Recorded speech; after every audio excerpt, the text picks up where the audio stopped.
Now, why is this important? Heart disease is the leading cause of death in the United States of America, worldwide.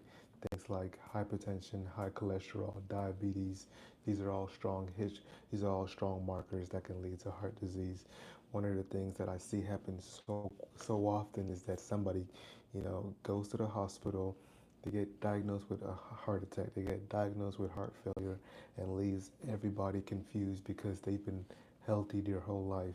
In reality, they've been sitting on a tombstone for the past 10 to 20 years. A lot of times, these symptoms don't show themselves until it's too late. Too late can be a heart attack, too late can be a stroke, too late can be being diagnosed with end stage renal disease needing to be on dialysis. Too late could be dementia. Too late could be losing your house because of the increased financial burden when it comes to having to treat these disease processes. So it's extremely important that we understand that if we can potentially treat what causes a heart attack now, we can prevent it in the future, or we can delay the onset of it in the future. What does that mean? I've had a patient who had a heart attack in their 20s and their sibling had it in their 60s, 70s.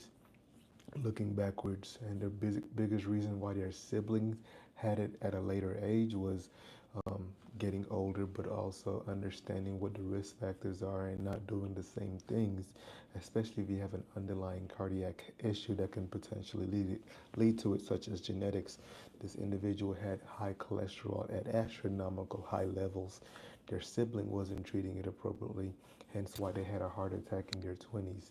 This individual treated it aggressively for basically their whole life, and then unfortunately had an event in their 60s, but able to open it up with a stent, able to still have good quality of life versus their sibling who unfortunately did not make it past age 40.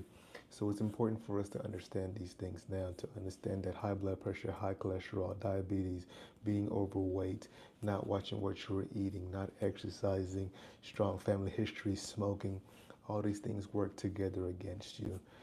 And a lot of times you don't know these things. So the biggest thing that you can do, the best thing that you can do is go get seen. Go to your doctor. See them at least once a year. Let them run some tests. Make sure you don't have high blood pressure. Look at your blood sugars to give an indication as to whether you could potentially have diabetes. Just get seen as quickly as possible. Now, um, one of the biggest things that can cause heart disease is high blood pressure. So we want that number to be around 120. I'm not super aggressive for everybody to get them to 120, but at least below 140. My older patients, sometimes I may be okay with them being below 150, but 120, 130 over 80, the higher it is, the harder the heart has to work. Over time can lead to things like heart failure, cardiomyopathy, which is an enlargement of the heart, which can lead to heart failure, but can lead to strokes, heart attacks, etc. Biggest question I get asked: how can I lower my blood pressure without being on medications? The reality is, some people don't. Some people can't. I started medications for my blood pressure in my 20s because of a strong family history. Oh my goodness. I don't think this audio has been working. Um, How can I, as someone with bicuspid aortic valve, do you have any advice for me? With bicuspid aortic valve, the biggest thing is going to be controlling your blood pressure, making sure that you don't smoke. Smoking and blood pressure issues are the two of the biggest things that can lead to the valve deteriorating and needing to be repaired soon. Depending on the age, sometimes you may want to elect for it to be replaced with a mechanical. Sometimes people may want a Tavon. There are implications for one or the other. One requires you to be on blood thinners, but the valve lasts a lot longer. One doesn't require blood thinners, but we don't have enough data to see how long that valve can actually last. I'm not sure if anybody heard what I said previously, so I may do a quick recap. Unfortunately, I only have about 5 to 10 more minutes, so I'll answer as many questions as I can within that time period. But heart disease is the leading cause of death in the United States of America. We have things like um, heart attacks, stroke, heart failure, cardiomyopathy that can be all acquainted to heart disease. It is the number one killer. Things that can make it worse: poorly controlled blood pressure, diabetes, strong family history, smoking, not exercising, not eating the right foods, eating a lot of processed foods, all of these things work against you to lead to heart disease. I've had a lot of patients who get diagnosed with heart disease, get diagnosed with a heart attack, and they state, how could this happen? I've been healthy my whole life.